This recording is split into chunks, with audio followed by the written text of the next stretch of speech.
جا دوبارہ نماز پڑھ، تو نے نماز نہیں پڑھی۔ تینوں مرتبہ حضور نے اس صحابی سے یہ کہا۔ پھر اس نے آخر کار ہاتھ باندھ لیے اور عرض کیا یا رسول اللہ میں کس طرح نماز ادا کروں؟ تو اللہ کے رسول نے فرمایا فَاطْمَئِنَّ رَاكِعًا فَاطْمَئِنَّ سَاجِدًا۔ حدیث کے الفاظ ہیں، فرمایا جب تو اللہ کی بارگاہ میں کھڑا ہو تو یہ جو حدیث جبرائیل ہے، فرمایا تھا نبی مکرم شفیع معظم نے، حضرت جبرائیل نے پوچھا یا رسول اللہ مل احسان، احسان کیا ہے؟ اللہ کی عبادت کس طرح کی جائے؟ تو رسول اللہ نے فرمایا تھا ان تعبد اللہ کأنک تراہ، تو اللہ کی عبادت اس طرح کر جیسے خواجہ غلام فرید کیا کرتا ہے، تو اللہ کی عبادت اس طرح کر جس طرح داتا علی حجویری کیا کرتا تھا، تو اللہ کی عبادت ویسے کر جیسے سچل سرمست کیا کرتا تھا۔ وہ عبادت کس طرح کرتے تھے؟ ان تعبد اللہ کأنک تراہ، اللہ کی عبادت اس طرح کر وہ خدا تیری نظروں کے سامنے۔ کو حاصل نہیں ہوتا فَإِن لَمْ تَكُنْ تَرَاهُ فَإِنَّهُ يَرَاكَ۔ تیری اور میری عبادت یہ ہے، رب کی عبادت اس طرح کر اگر تو خدا کو نہیں دیکھ سکتا تو وہ خدا تجھے دیکھ رہا ہے۔ جب رب کی تو اس طرح عبادت کرے گا، وہ رب اپنے جلووں سے تجھے منور فرمائے گا۔ وہ رب جو قرآن میں فرماتا ہے وَنَحْنُ أَقْرَبُ إِلَيْهِ مِنْ حَبْلِ الْوَرِيدِ، سن لو مسلمانوں ہم تمہاری شارک سے بھی زیادہ قریب ہیں۔ وہ رب جو قرآن میں فرماتا ہے النبی اولا بالمؤمنین من انفسہم، یہ ہاتھ تمہاری جانوں سے دور ہو سکتے ہیں، یہ سر تمہارے دل سے دور ہو سکتا ہے، یہ قدم تمہارے دل سے دور ہو سکتے ہیں، پر وہ نبی اللہ فرماتا ہے النبی اولا بالمؤمنین من انفسہم، وہ نبی تمہارے دلوں سے تمہاری جانوں سے بھی زیادہ قریب ہے۔ جب اس رب کی اس طرح عبادت کرو گے تو وہ رب تمہیں اپنے جلوے دکھائے گا، وہ رب اپنے جلوے دکھائے گا، اپنے محبوب کے بھی جلوے دکھائے گا۔ خواجہ غلام فرید رحمت اللہ تعالی علیہ کا بھی 6 ربیع ثانی کورس تھا۔ آپ رحمت اللہ تعالی علیہ کی زندگی میں کسی نے سوال کیا حضور آپ نے کن چیزوں کو اختیار کیا زندگی میں؟ تو آپ نے ارشاد فرمایا میں نے اپنی پوری زندگی میں ایک تنہائی کو پسند کیا، اور دوسری چیز میں نے اللہ تبارک و تعالیٰ کی عبادت کی۔ تو ایک خلیفہ نے پردہ اٹھایا، کہا بات یہ ہے کہ رات کے جس پہر میں ہم لوگ تو یہاں بیٹھ کے عبادت کر رہے ہیں، آپ کا بیٹھنا بھی عبادت ہے، تو خواجہ غلام فرید جو ہماری ہستی کے، ہماری اس دھرتی کے امام الاولیاء ہیں، وہ فرماتے ہیں رات کے جس پہر میں بھی میرا مرید مجھے ملنے آیا حالت سجدہ میں ہی پایا۔ یہ وہ سنت ہے جو مصطفیٰ کی سنت ہے۔ حضرت عائشہ صدیقہ رضی اللہ تعالیٰ عنہ فرماتی ہیں نبی کریم نے اللہ کی عبادت اس طرح کی پوری رات کھڑے ہو کے اللہ کی عبادت کرتے، حتی ورمت قدماہ، یہاں تک کہ نبی کریم صلی اللہ تعالی علیہ وآلہ وسلم کے قدموں میں سوجن پڑ جاتی تھی، آپ کے قدم سوج جایا کرتے تھے۔ پھر جب اللہ کی اس طرح عبادت کی تو اللہ نے قرآن میں فرمایا انا اعطینا کل کوثر، محبوب دنیا کی ساری چیزیں ہم نے آپ کو عطا فرما دی۔ محبوب نانا دنیا کی نہیں، دنیا کی ہو آخرت کی ہو، ساری چیزوں کا مالک آپ کو کر دیا۔ انا اعطینا کل کوثر۔ نعرہ تکبیر، نعرہ رسالت، نعرہ خلافت، شان مصطفیٰ، نعرہ حیدری۔ انا اعطینا کل کوثر۔ آس بن وائل سہمی ہے، دشمن رسول ہے، خانہ کعبہ کے قریب سے گزر رہا تھا، اس کی اچانک نظر پڑی تیرے اور میرے نبی احمد مجتبیٰ محمد صلی اللہ علیہ وسلم پر۔ نبی کریم کو دیکھ کر یہ آگے بڑھا تو آگے اس کے اوباش دوست بیٹھے ہوئے تھے، کہنے لگے کہ تیرا گزر کس کے قریب سے ہوا؟ تو وہ گستاخ رسول تھا، رسول اللہ کی گستاخی کرتے ہوئے اس نے کہا میرا گزر ابتر کے قریب سے ہوا، معاذ اللہ، میرا گزر ابتر کے قریب سے ہوا، اس نے رسول اللہ کی گستاخی کی۔ ابتر کہتے ہیں مقطوع نسل کو، جس کی آگے اولاد نہ ہو، جس کا آگے کوئی شہزادہ نہ ہو، جس کی نسل نہ چل پڑے۔ تو وہ دشمنی اور گستاخی کرتے ہوئے انہوں نے کہا کہ رسول اللہ کی اولاد نہیں ہے، یہ ابتر ہیں، اس کا ذکر یہیں پہ رک جائے گا، ان کے ذکر کے چرچے نہ ہوں گے۔ عاص بن وائل سہمی دشمن رسول ہے، رسول اللہ کی گستاخی کرتا ہے کہ ان کا ذکر رک جائے گا، اولاد نہیں ہے تو آگے چرچے نہیں ہوں گے۔ اب آئیے تورات کی طرف، زبور کی طرف، انجیل کی طرف۔ اللہ کے جس نبی کی گستاخی جس امت نے کی، اللہ کے جس نبی کی گستاخی جس امت نے کی، اللہ نے اس گستاخی کا جواب اللہ نے نہیں دیا، اللہ تبارک و تعالیٰ نے نہیں دیا۔ تو عاص بن وائل سہمی، اس نے جب رسول اللہ کی گستاخی کی تو اللہ نے فرمایا محبوب سن لیجئے، یہ بندہ آپ کے بارے میں کہتا ہے آپ ابتر ہیں، اور آج سے پہلے میرا یہ قانون یہ تھا، جو نبی جس امتی جو گستاخ جس نبی کی گستاخی کرتا تو اس گستاخی کا جواب وہ نبی دیا کرتے تھے، لیکن محبوب کائنات تیرے لیے بنائی ہے یہ قانون سارے دنیا کے لیے، پر محبوب جب تیری باری آئے گی، جو تیرا گستاخ ہوگا اس کو گستاخی کا جواب تو نہیں دے گا، اس کو جواب میں خود دے دیا کروں گا، تجھے گستاخی کا جواب دینے کی حاجت نہیں، جو تیری گستاخی کرے گا جواب میں رب العالمین دے دیا کروں گا۔ تو محبوب وہ کہتا ہے آپ ابتر ہیں، آپ کی اولاد نہیں، آپ کا ذکر ختم ہو جائے گا۔ تو محبوب سن لیجئے، میں رب قادر قدیر ہو کر آپ سے وعدہ کرتا ہوں، اٹھائیے تفسیر روح البیان کو، تفسیر مظہری کو، تفسیر ابو سعود کو، تفسیر آرائش البیان کو، سبھی مفسرین نے لکھا یہاں پہ کوثر کا معنی ہے اولاد مصطفیٰ، کوثر کا معنی ہے انا اعطینا کل کوثر، کوثر کا معنی سبھی مفسرین نے لیا اولاد مصطفیٰ۔ تو پھر فرمایا محبوب وہ یہ کہتے ہیں آپ کی اولاد نہیں، آپ کا ذکر بند ہو جائے گا، میں رب آپ سے وعدہ کرتا ہوں جب تک آپ کی اولاد سید زادے اس دنیا میں قائم ہے دنیا کا نظام جاری و ساری رہے گا۔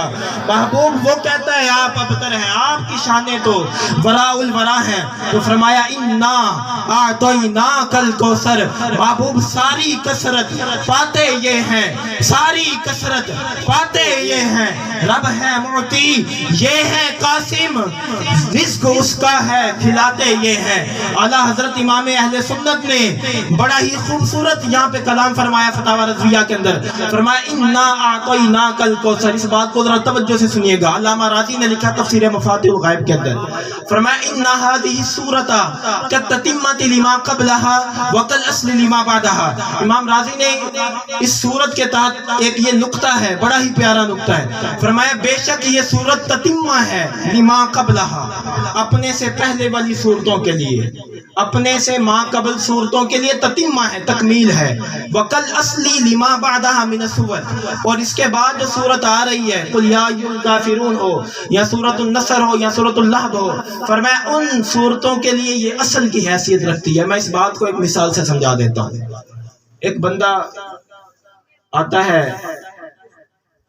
ان کے بیٹے حافظ بن کے آئے تو محفل سجائی، محفل سجانے کے بعد انہوں نے اپنے دوست احباب کو بلایا اور یہ کہا کہ یہ محفل کا انعقاد کیا گیا، بیٹا تو نے میرے دل کی خواہش پوری کر دی، قرآن کو یاد کر لیا، اپنے سینے میں محفوظ کر لیا، تو اپنے دوست احباب کو بلائیں گے، محفل سجائیں گے، ان کے سامنے اظہار خیال کریں گے اور یہ کہیں گے کہ تو نے میرے دل کی خواہش بیٹا پوری کر دی، اب اس خوشی کی وجہ سے وہ جو فلاں جگہ میرا مکان ہے نا اس کا مالک تجھے کرتا ہوں۔ یہ بات توجہ سے سنیے گا، دل کو لگے گی، وہ جو فلاں جگہ میرا مکان ہے اس کا مالک تجھ کو کرتا ہوں، وہ فلاں جگہ میری پراپرٹی ہے اس کا مالک تجھ کو کرتا ہوں، وہ فلاں جگہ جو میری گاڑی ہے اس کا مالک بھی تجھ کو کرتا ہوں، وہ جو میں نے مدرسہ بنوایا اس کا متولی بھی تجھے کرتا ہوں۔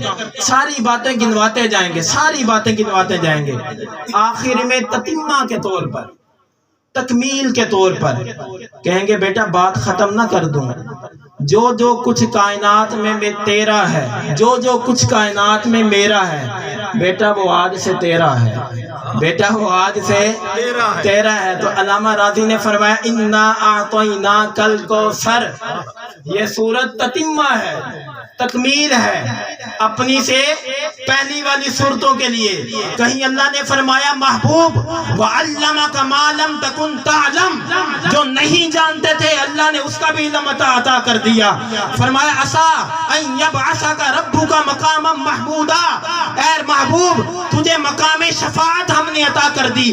کہیں کہا طٰہَ مَا أَنزَلْنَا عَلَيْكَ الْقُرْآنَ لِتَشْقَىٰ، طٰہَ کا تاج تیرے سینے پہ سجا دیا۔ کہیں کہا علم نشرح لک صدرک، تیرے لیے سینہ علم نشرح کا بنا دیا۔ کہیں کہا والضحیٰ واللیل اذا سجا، محبوب چہرہ والضحیٰ کی قسم، واللیل زلفوں کی قسم۔ کہیں کہا لا اقسم بہذا البلد، شہر مکہ کی قسم۔ رب نعمتیں گنواتا گیا، میری طرف توجہ کر، رب نعمتیں گنواتا گیا، شمار کرواتا گیا، کرواتا گیا۔ تتمہ کے طور پہ، تتمہ کے طور پہ رب نے کہا انا اعطیناک الکوثر، محبوب تحت الثری سے لے کر عرش اعظم تک، شرق سے لے کر غرب تک جو کچھ مجھ رب کا ہے وہ مصطفیٰ تیرا ہے، جو کچھ مجھ رب کا ہے وہ مصطفیٰ تیرا ہے۔ قرآن تو یہ کہتا ہے، قرآن تو یہ کہتا ہے کائنات میں جو کچھ ہے اس کا مالک مصطفیٰ ہے، پھر ملا یہ کہے فلاں کے مالک حضور نہیں۔ قرآن تو یہ کہتا ہے جو کچھ کائنات میں ہے وہ مصطفیٰ تیرا ہے، پھر ملا یہ کہے، پھر ملا یہ کہے کہ رسول اللہ کے پاس شفاعت کا اختیار نہیں، رسول اللہ ہم غریبوں کی شفاعت نہیں کریں گے، پھر ملا یہ کہے رسول اللہ کو نمازیں معاف کرنے کا اختیار نہیں، رسول اللہ کو اس چیز کا اختیار نہیں۔ ذکر روکے فضل کاٹے نقص کا جو یاں رہے، پھر کہے مردک کہوں امت رسول اللہ کی۔ اعلیٰ حضرت نے فرمایا ذکر روکے، رسول اللہ کا ذکر روکے، فضل کاٹے، فضیلت نہ مانے، نقص کا جو یاں رہے، نقص نکالتا رہے رسول اللہ کی بات۔ آزم جتھے دل لگ جاوے اتھے عیب نظر نہیں آندا، پھر نقص کا جو یاں رہے، پھر کہے مردک مردار، پھر یہ کہے کہ ہوں امت رسول اللہ کی۔ یہ کیسا عشق ہے مصطفیٰ سے؟ تو قرآن یہ کہتا ہے تحت الثری سے لے کر عرش اعظم تک جو کچھ رب کا ہے وہ مصطفیٰ تیرا ہے۔ اللہ تبارک و تعالیٰ نے یہ فرمایا انا اعطیناک الکوثر، یہاں پہ رب نے یہ نہیں کہا انا اعطیناک ایہا، یہ بات بھی ذرا توجہ، علامہ صاحب کے اللہ نے فرمایا انا اعطیناک الکوثر، یہ نہیں فرمایا انا اعطیناک ایہا کہ محبوب ہم نے صرف تجھ کو یہ دیا، صرف تجھ کو یہ دیا۔ اگر اللہ فرماتا انا اعطیناک العلم، محبوب تجھے علم عطا کر دیا، تو لوگ کہتے بس علم، کوثر۔ اگر اللہ فرماتا انا اعطیناک الاخلاق، محبوب تجھے اخلاق عطا کر دیے، تو لوگ کہتے بس اخلاق، کوثر۔ اگر رب یہ فرما دیتا انا اعطیناک حلما، محبوب تجھے حلم عطا کیا، درگزر عفو عطا کیا، تو لوگ کہتے بس درگزر ہی عطا کیا، کوثر۔ تو اللہ تبارک و تعالیٰ نے یہاں پہ فرمایا انا اعطیناک الکوثر، اے نجدیو سن لو صبح قیامت تک جو جو کچھ عرش سے لے کر فرش تک رب العالمین کا ہے، جو جو رب کی ملک ہے وہی مصطفیٰ کی ملک ہے۔ لا ورب العرش، جس کو جو ملا ان سے ملا، بٹتی ہے کونین میں نعمت رسول اللہ کی۔ سورج الٹے پاؤں پلٹے، چاند اشارے سے ہو چاک، اندھے نجدی دیکھ لے قدرت رسول اللہ کی۔ اور تجھ سے اور جنت سے کیا مطلب وہاں بھی دور ہو، تجھ سے اور جنت سے کیا مطلب وہاں بھی دور ہو، ہم رسول اللہ کے جنت، رسول اللہ کے، رسول اللہ کے جنت، رسول اللہ کی۔ استاد صاحب کی فرمائش آخری بات اس پہ علامہ راضی نے 17 نقطے دیے ہیں، انا اعطیناک الکوثر، میں نے فقط 3 بیان کیے۔ اب سب جانتے ہیں محفل میلاد میں رسول اللہ کی شان اپنی جگہ مسلمہ ہے، اس کے بغیر مسلمان ایمان والا نہیں ہو سکتا۔ اللہ تبارک و تعالیٰ نے آپ قرآن پاک کھولیے تو سب سے پہلے جو پہلا صفحہ آپ کھولتے ہیں، پہلا صفحہ آپ کھولتے ہیں، وہ آپ لکھا ہوا پاتے ہیں بسم اللہ الرحمن الرحیم، پہلے صفحے پہ یہی لکھا ہوا پاتے ہیں بسم اللہ الرحمن الرحیم۔ آپ جانتے ہیں کہ اللہ تبارک و تعالیٰ نے اپنے قرآن کا جز بسم اللہ الرحمن الرحیم کو کیوں بنایا؟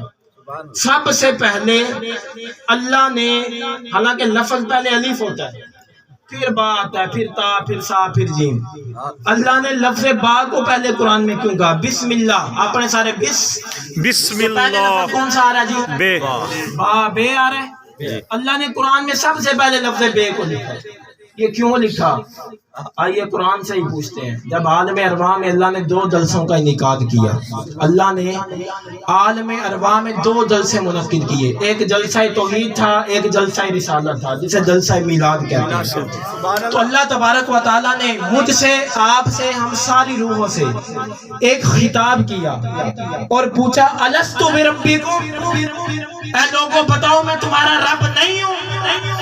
میں بھی وہاں موجود تھا، آپ بھی موجود ہیں۔ خواجہ غلام فرید لکھتے ہیں، فرماتے ہیں سب سے پہلے جس ہستی نے رب کو جواب دیا وہ محمد مصطفیٰ کی ذات، صلی اللہ علیہ وسلم۔ سب سے پہلے جس ہستی نے رب کو جواب دیا وہ کوئی اور ذات نہ تھی، وہ محمد مصطفیٰ کی ذات تھی۔ تو سب سے پہلے محمد مصطفیٰ سے جب اللہ نے سوال کیا الست بربکم، بتاؤ لوگوں میں تمہارا رب نہیں ہوں، تو تیرے اور میرے محبوب کی زبان سے سب سے پہلے نکلا تھا بالا۔ کیا نکلا تھا جی؟ بالا، با لا، با لا۔ اللہ کو وہ لفظ اتنا پسند آیا، رسول اللہ نے بتلایا، ساری امت نے مل کے کہا مولا بلا تو ہمارا رب ہے۔ ہم سب نے وہاں پہ صدق کے دل سے اللہ کو پکارا تھا بلا کے ساتھ۔ اللہ کا وہ لفظ تیری زبان سے، میری زبان سے، محمد مصطفیٰ کی زبان سے نکلا ہوا اتنا پسند آیا، اللہ نے قرآن کا جز بنا دیا۔ اور اس میں اشارہ ہے اس بات کی طرف، اے لوگوں وہ رب تم سے بڑا پیار کرتا ہے، یہ اشارہ ہے، وہ رب تم سے بڑا پیار کرتا ہے۔ اس رب کی بارگاہ کو چھوڑ کے کسی اور بارگاہ کی طرف نہ چلے جانا، اس رب کی عبادت کو چھوڑ کے کسی اور کی عبادت کی طرف نہ چلے جانا۔ وہ رب جس کی اذان ہوتی ہے اللہ اکبر اللہ اکبر، پھر ہم کیسے اپنے رب کی نافرمانی کریں؟ تو وہ رب جب کہتے ہیں اللہ اکبر، تمہارے کاروبار ادھر رہ جائیں گے، تمہاری دکانیں ادھر رہ جائیں گی۔ وہ بلند و بالا نام رب کا نام ہے۔ وہ رب جب تمہیں بلائے نا اللہ اکبر کے ذریعے، تو پھر سارے کاروبار چھوڑ کے میلاتی بن کے مسجد میں پہلی صف میں نماز ادا کرنے آ جایا کرو۔ تو وہاں ایک مرتبہ تم نے با نکالا تھا، اللہ نے قرآن کا جز بنا دیا تھا۔ جب نماز تو صدق کے دل سے پڑھے گا، ویسے نماز پڑھے گا، ان تعبد اللہ کأنک ترا، کہ تو اللہ کی ویسے عبادت کر، تو اللہ کو دیکھ رہا ہے۔ اگر یہ مرتبہ نہ ہوگا تو کم از کم اتنا صحیح فَإِن لَمْ تَكُنْ تَرَاهُ فَإِنَّهُ يَرَاكَ، تو نہیں دیکھ سکتا، کیا ہوا وہ رب تو تجھے دیکھ رہا ہے۔ جب اس طرح تو عبادت کرے گا، پھر تو رب سے تو اخلاص کے ساتھ مانگے گا، اخلاص کے ساتھ تو مانگے گا۔ وَإِلَىٰ رَبِّكَ فَارْغَب، نماز پڑھنے کے بعد رب کی طرف متوجہ ہوگا، ایک بار ہاتھ اٹھائے گا، رب 1000 مرتبہ تجھے عطا کرے گا۔ ایک قدم تو چل کے جائے گا، رب 1000 قدم تیری طرف چل کے آئے گا۔ یہاں پہ قدم سے مراد ہمارے قدم نہیں، کیونکہ اللہ تبارک و تعالیٰ کی ذات جسم اور جسمانیت سے پاک ہے۔ اللہ تبارک و تعالیٰ تمہیں اپنے جلوے دکھائے گا۔ اللہ تبارک و تعالیٰ کی بارگاہ میں دعا ہے کہ اللہ تبارک و تعالیٰ ہمیں عمل کرنے کی توفیق عطا فرمائے، آمین۔